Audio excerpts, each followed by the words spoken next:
Yo la guilde, bienvenue dans cette revue d'actualité classique. On va parler aujourd'hui de la suite de la dernière vidéo sur les modifications que Blizzard a prévues sur Wotelka Classic. Si vous ne l'avez pas vue, je vous invite à la consulter pour un petit peu mieux comprendre le contexte. Donc en plus de vouloir supprimer les donjons aléatoires, Blizzard compte également changer le système de double spécialisation. Pourquoi? On ne sait pas. Mais la petite bombe de la semaine, et ça me met de très bonne humeur, c'est la petite phrase lâchée par Ion Azikostas, je sais pas si j'ai bien prononcé, au moment de l'interview avec Asmongold qui ouvre la voie sur des perspectives très intéressantes. Bref, plein de bonnes choses à vous dire comme d'habitude, sur ce, c'est parti.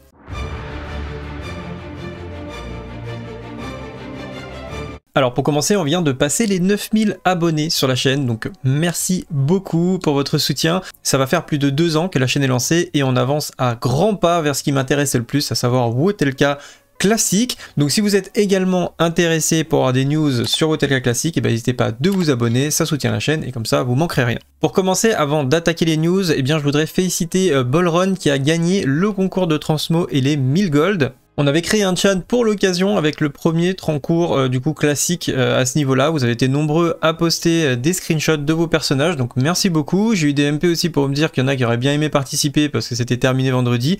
Mais rassurez-vous, il y en aura d'autres puisque je vois que ça vous a plu. Donc on va refaire un prochain concours avec, encore une fois, je pense, 1000 gold à gagner. Je vous tiens au courant en tout cas sur le Discord. Alors la première news que je voulais partager avec vous, c'est cette news là qui a été postée sur WoWed avec une partie, donc c'est un clip de l'interview d'Asmongold. On va pas se faire toute l'interview, peut-être qu'on reviendra dessus plus tard parce que j'avais pas mal de choses à dire aujourd'hui et elle est assez longue, je vais pas repasser forcément sur tout, mais cette petite phrase qui a été lâchée pour moi c'est insane, c'est une petite bombe, voilà. Donc en gros Asmongold il dit quoi? Il lui pose la question: que pensez-vous qui va se passer une fois que Wars of the Lich King va se terminer? Wotelka va faire son chemin et après quoi? Et c'est assez marrant, il le fait avec son petit sourire en coin parce que en fait il est persuadé que Ion va lui annoncer un cataclysme classique, voilà. Donc, enfin moi je pense qu'il était dans sa tête, il disait ah oui il va m'annoncer cataclysme classique et il sait très bien que un cataclysme classique, il y a beaucoup de gens qui vont arrêter, il y a sûrement des gens qui voudront le faire, mais la plupart des joueurs, et on a fait des sondages dans ce sens-là, Cataclysme c'est un petit peu le début de la fin pour WoW Classic comme c'était le cas à l'époque finalement. Et là, Ion lui répond: nous avons une base de joueurs qui ont vraiment fait de Classic leur maison, de nombreuses personnes ont porté leur personnage de Classic Burning Crusade et probablement sur Wotelka Classic. Lorsque ça sera terminé, voulez-vous recommencer? Voulez-vous en essayer une autre version? Pourquoi pas transporter ce personnage dans une nouvelle aventure? Et c'est cette dernière petite phrase qui me hype beaucoup, c'est une nouvelle aventure.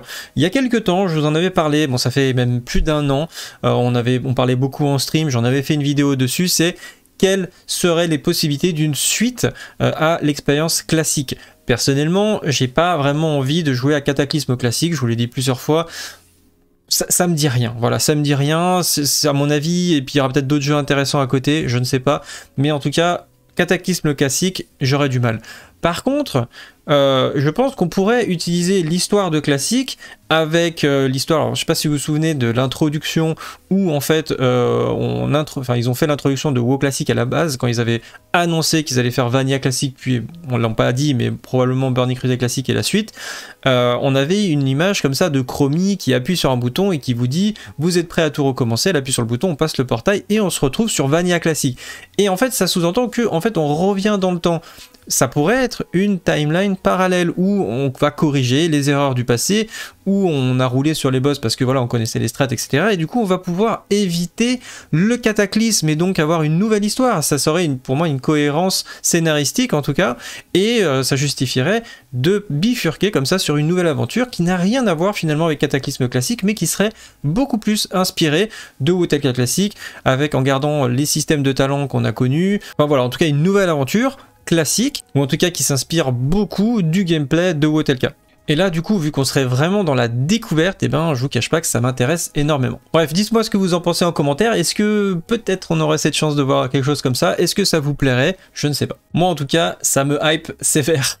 Ensuite, je vous ai fait un petit article cette semaine sur mon site internet qui avance au niveau des guides. On est sur le druide, il manque encore une spé, je crois. Oui, la spé férale sur le druide. On a rajouté des macros et je vous ai mis le 7 T8. Vous pouvez voir maintenant. Puis voilà, il y aura le T9, T10. On rajoute des choses un petit peu toutes les semaines sur le site. Bref, au niveau de la news, donc on avait parlé la semaine dernière de la suppression des donjons aléatoires par Blizzard. Vous avez été nombreux à réagir par rapport à ça de manière assez négative. On va revenir d'ailleurs sur les sondages puisqu'on a les résultats de pas mal de sondages. Le mien, mais aussi plein d'autres qui ont été faits évidemment sur d'autres chaînes et aussi sur Twitter, je crois. Donc voilà, on va regarder un petit peu les résultats par rapport à ça. Mais il y a eu une autre annonce, qui a eu des tweets de Brian Birmingham qui explique ici dans le plus grand des calmes: nous autorisons la double spécialisation, mais éventuellement avec certaines. Alors déjà, ça me fait rire que le nous autorisons la double spécialisation. Ça en fait, ça me fait tilter un petit peu parce que déjà la double spé, on aurait bien aimé l'avoir pour TBC. Honnêtement, c'est que du bonheur en fait. Ça permet de plus profiter du jeu, de faire du PVP sans se prendre la tête. Franchement, la double spé, c'est juste, ça c'est que du plus en fait. Et je pense qu'ils auraient dû le mettre sur Burning Crusade déjà à l'époque. Et là, le fait qu'ils nous disent qu'on autorise en fait la double spé, bah oui, en fait, c'est parti de Wotelka. Qu'est-ce que tu racontes là? Calme-toi. Donc non, là pour le coup, je sais pas pourquoi il dit ça. Bon, ça me trigger. Mais éventuellement avec certaines restrictions sur le moment où vous pouvez la changer. Ok, pourquoi en fait? Ça marchait très bien à l'époque. Pourquoi tu veux mettre une restriction à ce niveau-là? Du coup, ça veut dire quoi? On est en raid, on peut pas respect pendant le raid parce que les spé hybrides sont trop avantagés. Genre le feral il peut tank, il peut DPS, c'est trop fort. Bah, il va faire quoi en fait? Il va TP, on va mettre des mules, il va sortir du donjon, puis on va le re-TP à l'intérieur du donjon. Ça fait juste perdre du temps à tout le monde en fait, ça n'a aucun sens. Nous sommes légèrement inquiets de la façon que cela décourage les spécialisations hybrides, c'est ce qu'on disait, mais pas assez pour les supprimer complètement la fonctionnalité. Merci mon Dieu, nous pourrions l'ajuster, mais nous n'avons pas décidé avec certitude, ouvert aux commentaires. Voilà, il faut bombarder de commentaires, dites-le qu'on va la double spé comme avant, parce que là franchement, c'est n'importe quoi. Moi je pense que de toute façon les spé hybrides, si elles sont pas performantes, les gens ils vont pas les prendre, c'est aussi simple que ça. Donc bon, moi je pense qu'il y aura de tout hein, évidemment, mais les gens ils vont jouer ce qu'ils auront envie de jouer. Dans les guilds tryhard, les mecs ils vont prendre que les specs qui sont tryhard, et si les mecs ils doivent sortir du donjon pour respect pour être opti sur un boss, ils vont le faire en fait. Donc ça ne sert à rien, ça fait juste perdre du temps aux gens. Bref, du coup par rapport à la fin de la recherche du donjon aléatoire, on avait fait donc des sondages. Donc là par exemple il a refait un tweet par rapport à ça, et il dit: nous sommes toujours ouverts aux commentaires, mais je doute que nous changeons d'avis. Donc déjà ça monsieur me trigger. Il me trigger. Donc, on est ouvert aux commentaires, mais on changera pas d'avis. Donc voilà, allez-y. Hein. Voilà, j'ai mis j'adore cette phrase, c'est parfait. Donc, il dit, donc je sais que c'est controversé, mais il y a suffisamment de gens qui applaudissent pour que je pense que nous prenons la bonne décision. Qui applaudit là? Arrêtez d'applaudir s'il vous plaît. Nous voulons que les joueurs qui n'en veulent pas aient un endroit où ils peuvent jouer sans. Alors on en a parlé, moi je pense que, on va regarder les sondages, hein. Globalement là on était à, c'est une bonne idée à 34%, donc il y a quand même 34% des gens qui disent que c'est une bonne idée. Une mauvaise idée quand même à 66% sur le mien, donc on était à 1200 votes, peut-être un peu plus maintenant.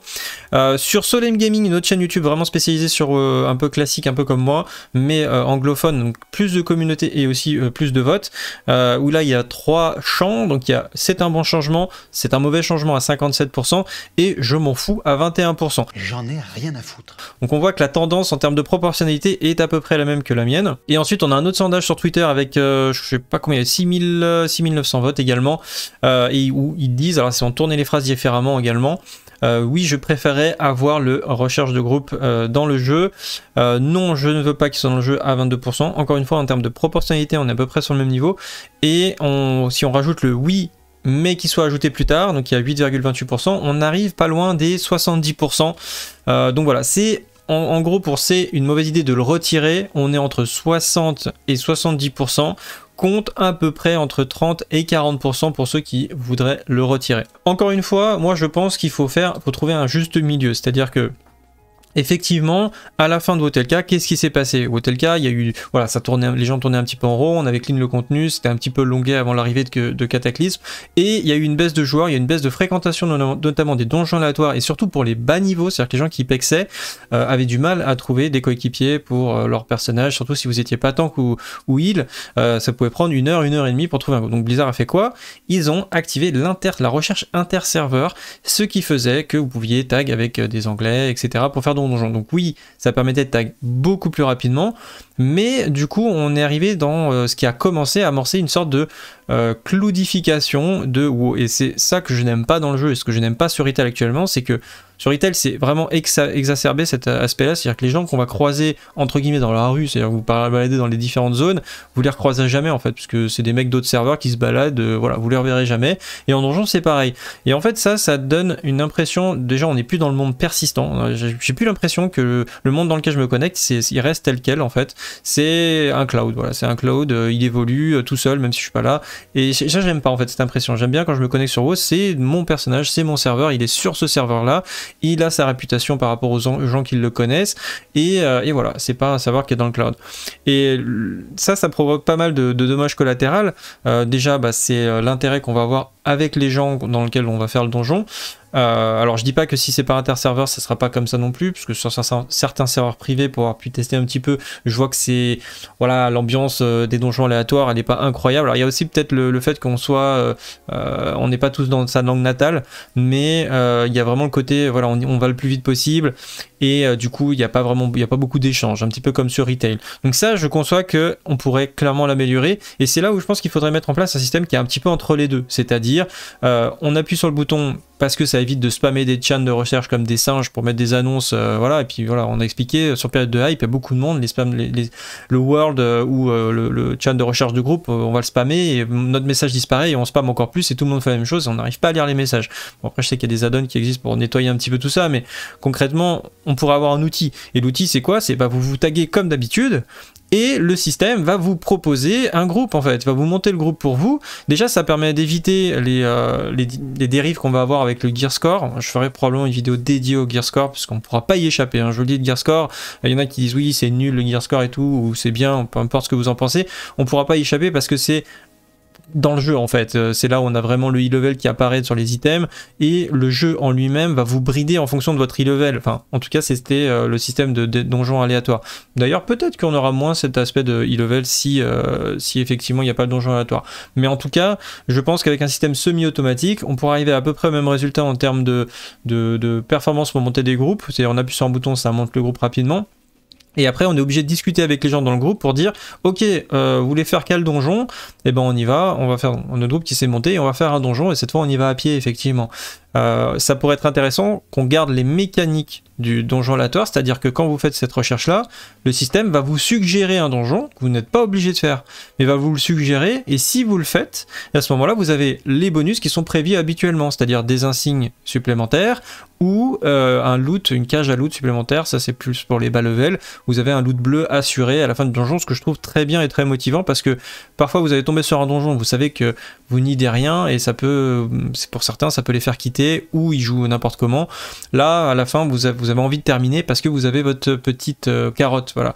Donc ça je trouve que c'est intéressant de garder ce concept là, et ça motive les joueurs d'être vraiment concentrés pendant le donjon. Voilà, donc moi je suis pour un changement sur le système de donjon aléatoire, mais je suis pas contre une suppression totale, parce que je pense que c'est une très mauvaise idée tout simplement. News suivante, on a la bêta qui a été insérée, donc on a toujours des gens qui font de l'analyse, de la data analysis, voilà, ils cherchent un petit peu toutes les modifications qu'il y a sur le launcher, et ils ont remarqué qu'on avait les premières informations sur la bêta qui sont déjà en place sur le launcher. Alors est-ce que ça veut dire que la bêta va arriver demain? Je ne pense pas, hein, évidemment, il y a Sunwell qui est même pas encore arrivé, le PTR est pas terminé, mais quand même que ça peut indiquer que, encore une fois, on va très vite sur la fin de TBC.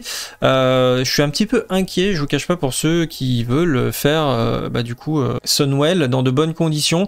Le risque c'est qu'on ait très peu de temps pour faire Sunwell, ça sera un Sunwell pré-nerf qui sera assez compliqué, on va pas se mentir, en pré-nerf ça sera assez compliqué si vous n'avez pas le temps nécessaire pour avancer. Franchement je pense que pas mal de gens vont rester bloqués sur les boss et vont rage quit.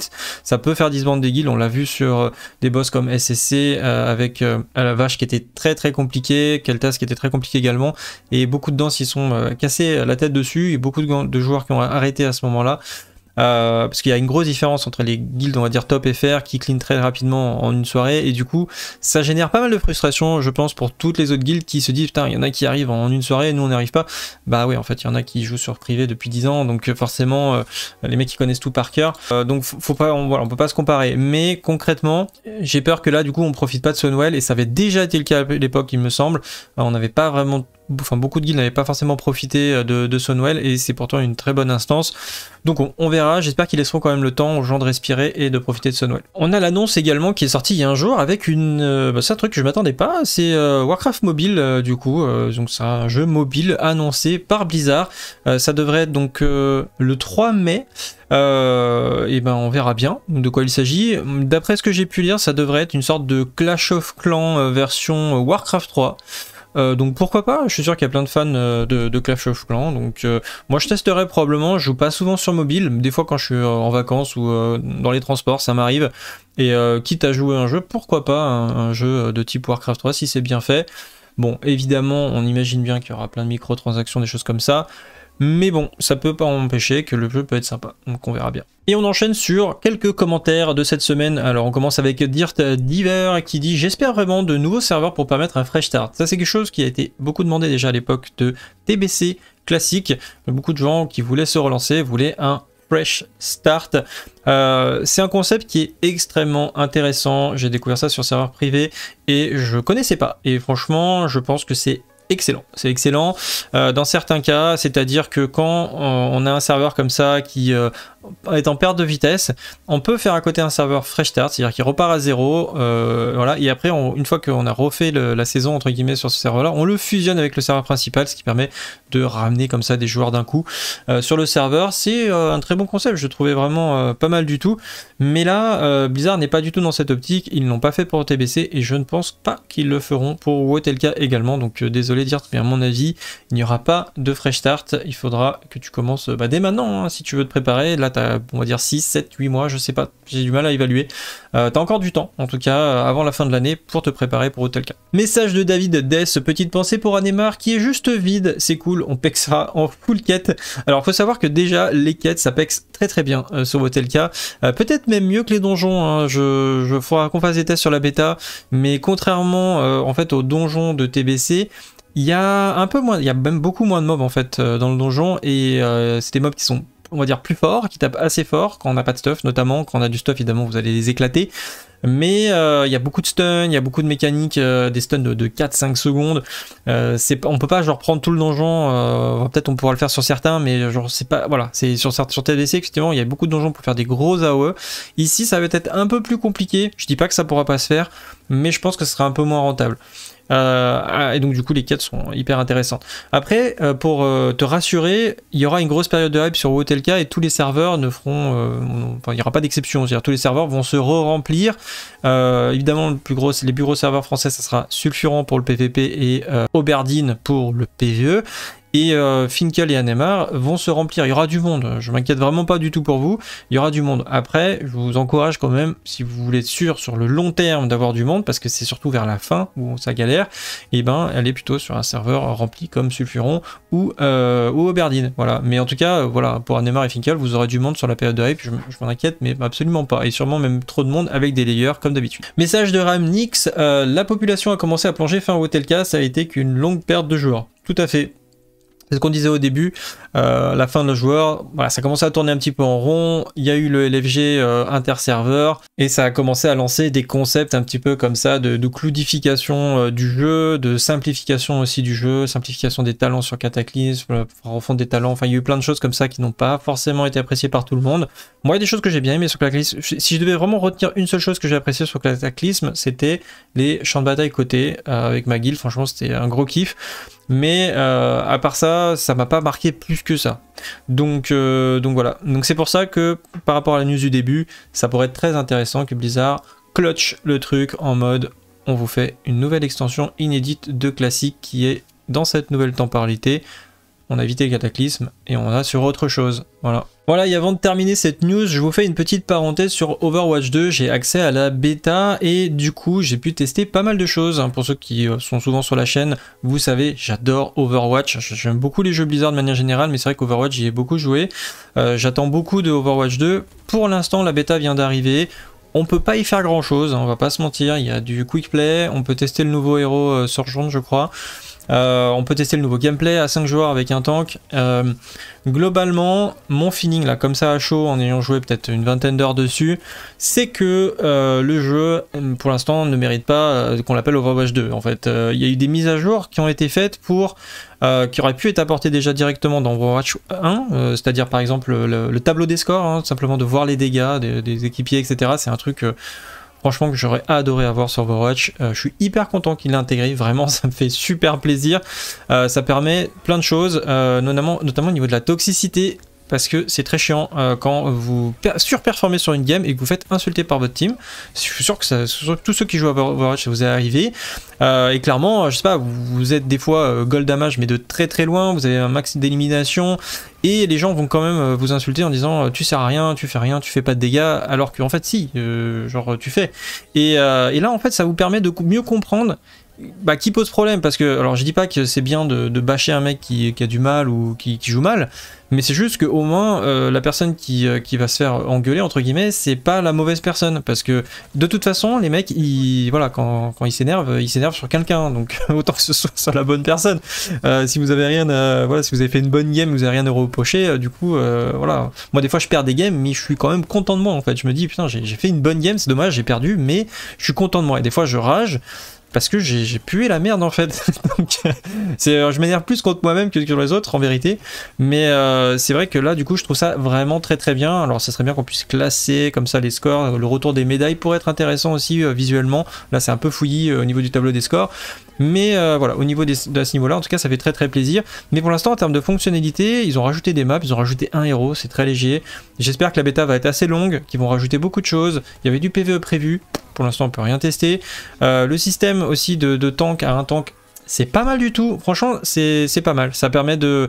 c'est beaucoup plus skillé entre guillemets, c'est-à-dire que vous pouvez faire beaucoup plus la différence si vous êtes bon en tank, vous pouvez faire beaucoup plus la différence si vous êtes bon en DPS. Les healers, à mon avis, c'est un peu chiant là, jouer healer en ce moment. Je trouve que Baptiste c'est mon héros préféré, mais il a été un peu nerfé je crois, il fait moins de heal. Et puis ça manque de variété au niveau des healers, ça serait vraiment bien qu'ils rajoutent des heals, au moins deux heals en plus, ça serait vraiment cool.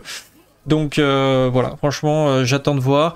Si vous voulez plus d'infos sur Overwatch 2 avec des tests plus poussés, j'aimerais bien faire une vidéo pour vous présenter les héros en termes de skill cap, gameplay. Voilà, si vous voulez vous lancer sur Overwatch, commencez sur Overwatch 1 par exemple pour vous entraîner, hein, parce que c'est très proche évidemment. Et derrière Overwatch 2, quel héros commencer, comment vraiment vous entraîner, vous arriver dans le jeu, comment on fait pour monter les rangs le plus facilement possible.